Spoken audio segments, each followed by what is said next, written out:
today I want to show you our immersion cooling tank. Recently, we had upgraded with a new version. Now let's see what is the difference. We have designed a two handle on the tank which can support us to carry easier, and also we have designed a transparent window on the top of the cover so that we can check the inside working situation anytime in line. And for the best selling point, we have designed a temperature system. You can set up the temperatures and monitor the working temperature anytime. This immersion tank, we will work with the dry cooler. Now let's see how the access go there. This is all the accessory we need: 2 tubing and some lockers.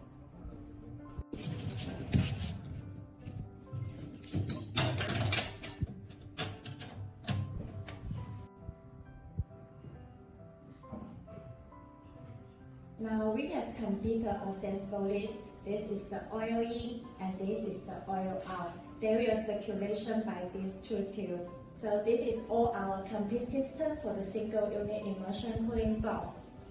Do you like our new immersion cooling tanks? If you have any idea, you can leave your comment to us and assist our official websites to detailed information. Thanks.